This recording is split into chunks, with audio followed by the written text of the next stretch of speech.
A black soldier was sentenced to hang for a crime he didn't commit. The evidence was flawed, and the confession was coerced. Then 33,000 citizens rushed to sign a petition in time to save him. Was it enough?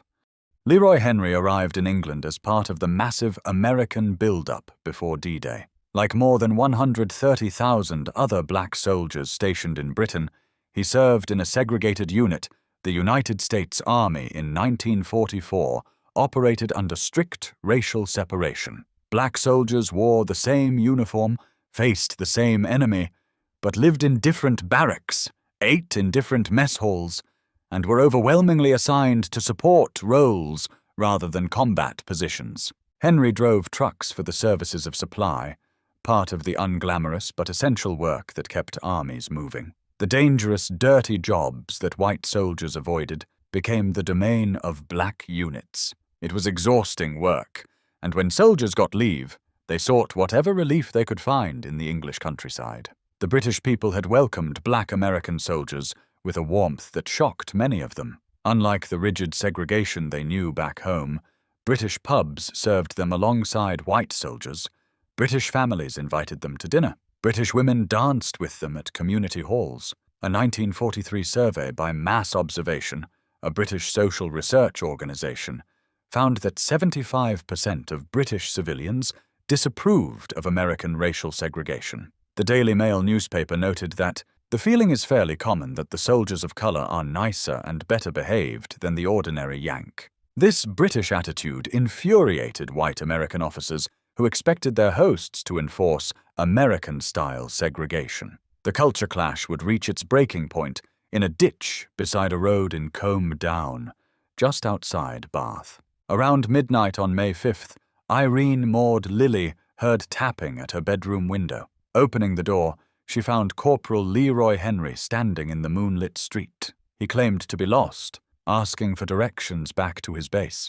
Lilly agreed to walk with him to show him the way to the railway station. Her husband waited. When she didn't return, he went searching and found his wife lying in a ditch by the roadside. She told him Henry had attacked her. British police picked up Henry walking along the same road shortly afterward. They turned him over to American military authorities. Within hours, he was in custody. Within days, he would face a court-martial that would reveal the full machinery of racial injustice in the United States Army.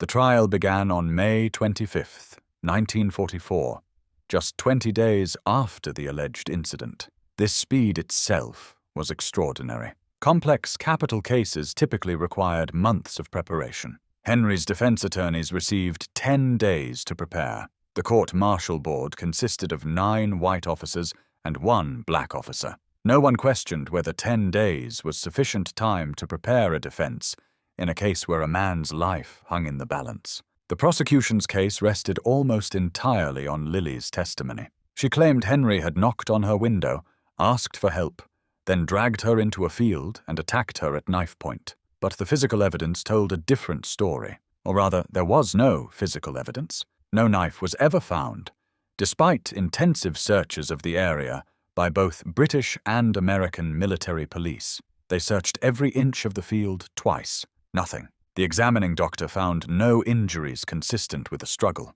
No defensive wounds on Lilly. No scratches, no bruises, no torn clothing beyond what might occur in any outdoor encounter. Lilly claimed she screamed.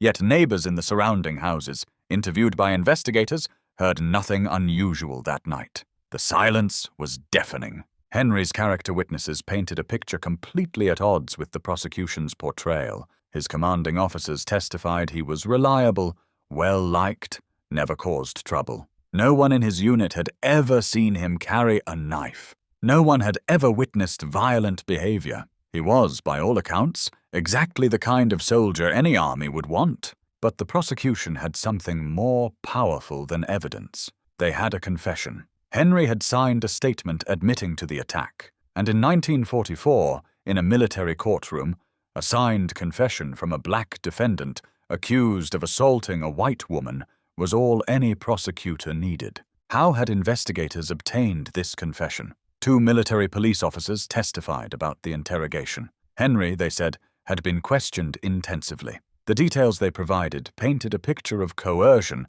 that should have alarmed anyone concerned with justice. Henry had been denied food for 24 hours before the interrogation. He had been forced to stand at attention for 45 minutes during questioning. The MPs admitted they had made these demands. They saw nothing wrong with their methods. Even the officer who witnessed Henry sign the confession expressed doubts. He later stated he was amazed that such a man could be guilty of such a crime, and believed Henry had confessed only because he thought it was the right thing to do. The officer's bewilderment should have raised red flags. Instead, it was noted and ignored. The defense pointed out the contradictions. Lily's story changed in the telling. Her husband's account didn't match hers. The timeline made no sense. Why would a lost soldier attack a woman helping him find his way, then continue walking calmly down the same road where he would inevitably be found? Why would Lily, in her nightdress, walk 100 yards in the dark to help a stranger find a road that was clearly visible in the bright moonlight? Why had no one heard screams in a quiet residential area? None of it mattered. On May 26, 1944, the court-martial board convicted Leroy Henry of aggravated rape. The sentence was death by hanging. He would be transferred to Shepton Mallet Prison, the United States Army's principal military prison in the European Theater of Operations. There, American soldiers convicted of capital crimes faced execution, usually by hanging, occasionally by firing squad. 18 American servicemen would be executed there during World War II, 16 by hanging. All but 2 were black. The military justice system had worked exactly as designed. A black soldier accused of assaulting a white woman had been processed, convicted, and sentenced to death in 3 weeks. Under Army regulations, Henry's case would be reviewed by a board of review, but these reviews typically upheld convictions. Appeals were rare, reversals even rarer. For a black soldier convicted of a crime against a white woman, mercy was almost unheard of. Henry was moved to the condemned cell at Shepton Mallet. The prison had recently installed a new execution chamber, its gallows ready. Albert Pierre Point, Britain's most experienced hangman, had trained American executioners in the proper technique. Everything was prepared for Leroy Henry to become another statistic in the grim mathematics of military executions, where black soldiers made up less than 10% of American forces, but accounted for 79% of capital convictions in the European theater. But something unexpected happened. The British people refused to accept the verdict. The Bath Chronicle published news of Henry's conviction and death sentence on May 29, 1944. The reaction was immediate and volcanic. Within hours, a petition campaign began in Bath, spearheaded by Jack Allen, who owned a transport cafe in Holloway, and his friend Alderman Sam Day. They demanded clemency for Leroy Henry. The very next day, the Daily Mirror, Britain's biggest-selling tabloid read by millions, published the story. Their editorial the following day was unequivocal. The conviction was wrong. The sentence was barbaric. The man should be freed. The Tribune and the New Statesman joined the campaign. Letters poured into newspapers from across Britain. British citizens began writing to their members of Parliament. The Ministry of Information, which monitored public opinion, reported widespread concern. People were angry, not just about one case, but about what it represented. They had seen how the American Army treated its black soldiers. They had watched white American MPs try to enforce segregation in British pubs. They had witnessed white American officers attempt to ban their black comrades from social events. The British people had tolerated this uneasily, understanding the need for Allied unity. But a death sentence based on such flimsy evidence was too much. Bath residents who knew Lily's reputation began speaking out. Neighbors described her as a well-known bad lot. Multiple witnesses testified she had engaged in relationships with other soldiers. None of this would matter in a just legal system. A woman's sexual history has no bearing on whether she was assaulted. But in 1944, such testimony carried weight, particularly when it contradicted the prosecution's portrayal of a respectable housewife victimized by a predatory black soldier. The National Association for the Advancement of Colored People in New York learned of the case and entered an official plea for Henry's release. The League of Colored Peoples in Britain mobilized. Their General Secretary wrote to General Dwight D. Eisenhower, Supreme Commander of Allied forces in Europe, claiming to have received many letters from British people demanding commutation of the sentence. He urged the general, in the interest of humanity, to review the case. And the petition grew. Jack Allen and Sam Day worked tirelessly, carrying petition sheets to every corner of Bath and beyond. Workers signed at factory gates, shopkeepers signed in their stores, teachers signed at schools. When they presented the petition to Eisenhower on June 8th, it ran to hundreds of pages containing 33,000 signatures. Alderman Day described the signatories as men and women of every station in life. It was one of the largest grassroots campaigns in wartime Britain. Eisenhower was in an impossible position. D-Day had launched just 2 days earlier, on June 6th. The fate of the invasion hung in the balance. German forces were fighting desperately to throw Allied armies back into the sea. Eisenhower was coordinating the largest military operation in history, and yet this case demanded his attention because it threatened to poison relations with Britain, whose support was essential to the entire war effort. American military officials were furious about the British intervention. They viewed it as unwarranted interference in American military justice. Colonel Jock Lawrence, public relations officer for the European Theatre of Operations, was particularly incensed. He determined that the British press must be prevented from depicting the United States as some uncivilized nation. The Americans demanded press censorship in rape cases. The British refused. But the pressure was undeniable. On June 2nd, Eisenhower ordered a second review of the court-martial. This review was assigned to Captain Frederick J. Berthollet, the Assistant Judge Advocate for the European Theatre of Operations. Berthollet was thorough and unsparing in his assessment. His report systematically dismantled the conviction. Henry's confession had been forced, Berthollet concluded. The defendant was an ignorant soldier who had not understood what he was signing. The interrogation methods employed were coercive and improper. Lily's conduct cast doubt on her credibility.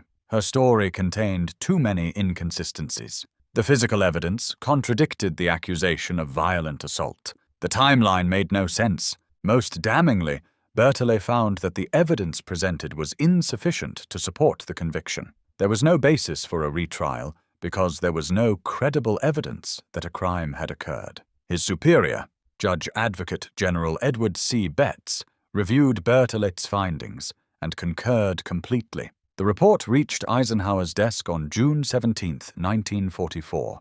He signed it the same day. Leroy Henry was acquitted of all charges and restored to duty. Within days, he was sent to France to rejoin his unit. He would serve out the war without further incident. The speed of Henry's exoneration, once proper review occurred, revealed how flawed the original trial had been. 3 weeks to convict and sentence a man to death. Less than 3 days to overturn that conviction, once someone actually examined the evidence carefully. The contrast exposed the fundamental injustice of a system that presumed guilt when the accused was black and the accuser was white.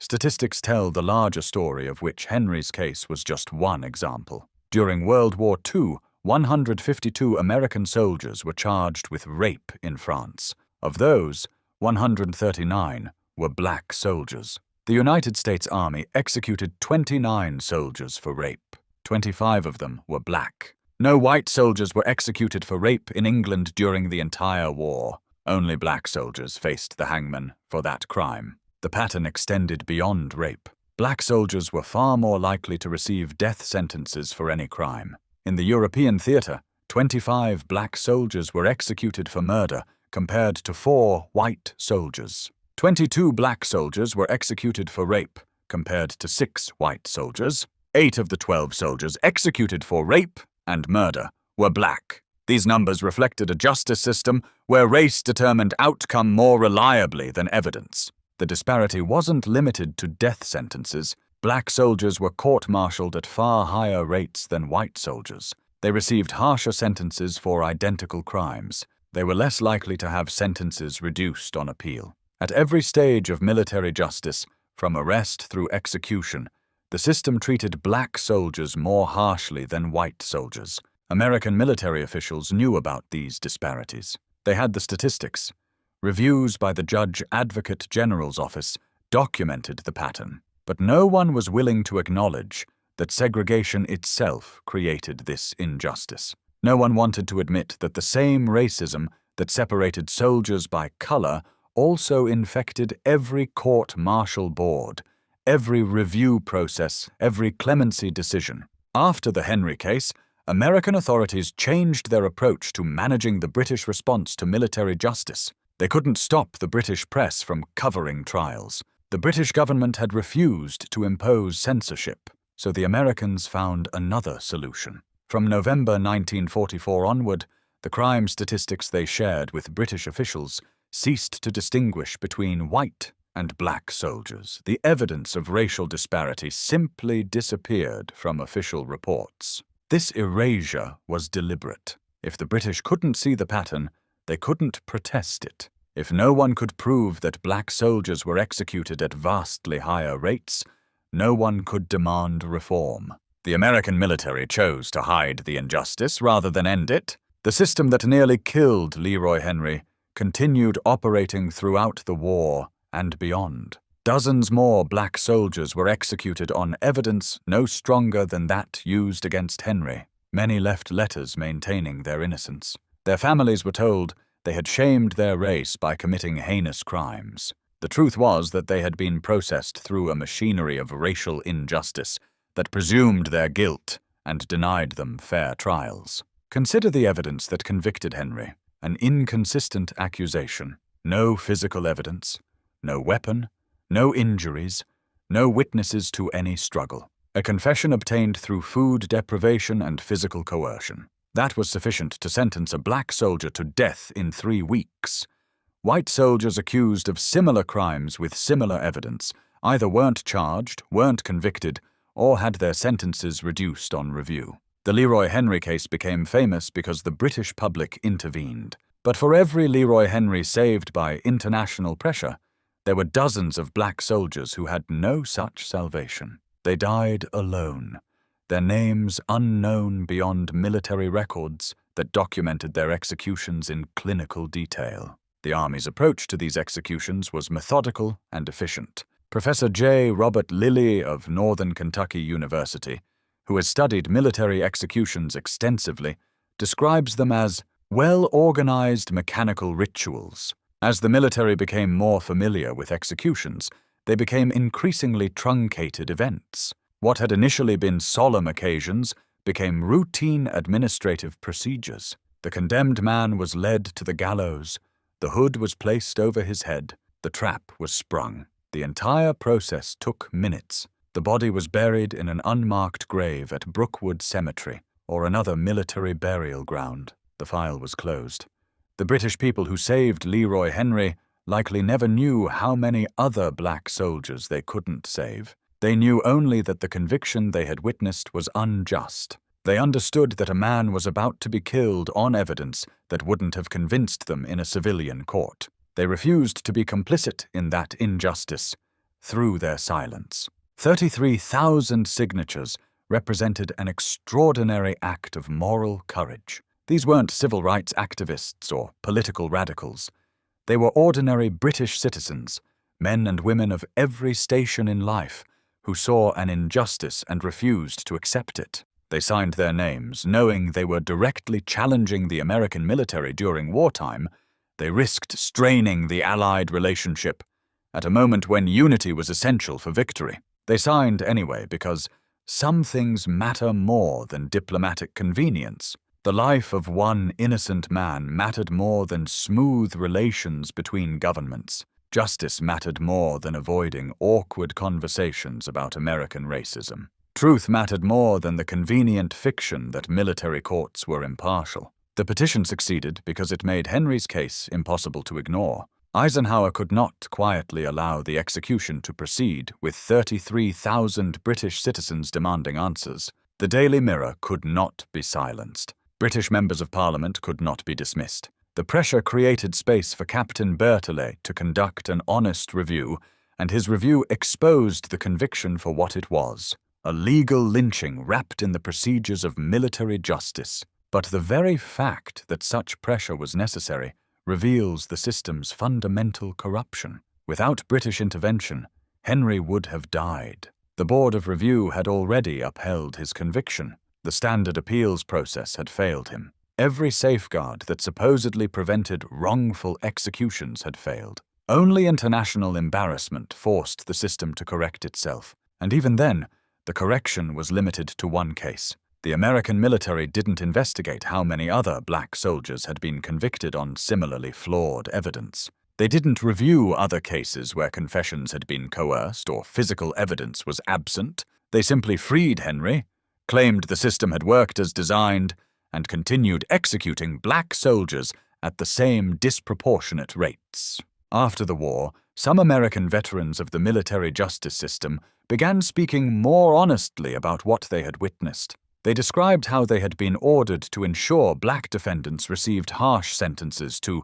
maintain discipline. They recounted how evidence was ignored when it contradicted racial assumptions. They admitted that they had participated in a system they knew was fundamentally unjust, because orders were orders, and questioning the system meant risking their own careers. These admissions came too late for the men who had already been executed. They came too late for the families who spent decades believing their sons and husbands had committed terrible crimes. They came too late for the black communities that internalized the message that their young men were inherently criminal and violent. The Leroy Henry case could have been a turning point. The evidence of systemic racial injustice was undeniable. The British press had documented it. The statistics were clear. The flawed procedures were exposed. The American military could have used this moment to reform its justice system, to ensure that race stopped determining outcomes, to create real protections for defendants regardless of color. Instead, they chose to hide the evidence, suppress the statistics, and continue executing black soldiers at rates that had no explanation except racism. The machinery of injustice kept operating because those with the power to stop it chose not to. After the Henry case, American military officials demanded and eventually achieved near total control over information about military justice. They stopped sharing racial breakdowns of convictions and executions. They restricted press access to trials. They created procedures that made it almost impossible for civilians to learn about military justice cases until long after the executions had occurred. The publicity that saved Leroy Henry was prevented from saving others. The American Battle Monuments Commission eventually buried most of the executed soldiers in proper cemeteries with headstones. But for decades, those headstones didn't acknowledge how these men died. Their families often weren't told the full circumstances. The executed soldiers were treated as shameful secrets, their stories suppressed to avoid embarrassing questions about American military justice. It would be more than 50 years before scholars began systematically examining these cases. Professor Lilly's research uncovered the full extent of the racial disparity. Other historians documented specific cases where innocence was obvious, but executions proceeded anyway. Gradually, the truth emerged. The United States military had operated a two-tiered justice system where black soldiers faced execution for crimes that white soldiers committed with impunity. Some executed soldiers have been exonerated posthumously. In other cases, including Fort Lawton and the Houston riot, the Army has acknowledged wrongful convictions and cleared the names of dozens of black soldiers. These belated acknowledgments of injustice offer no comfort to the men who died or the families who mourned them, but they serve as a historical record that the injustice was real, systematic, and preventable. Leroy Henry returned to duty in June 1944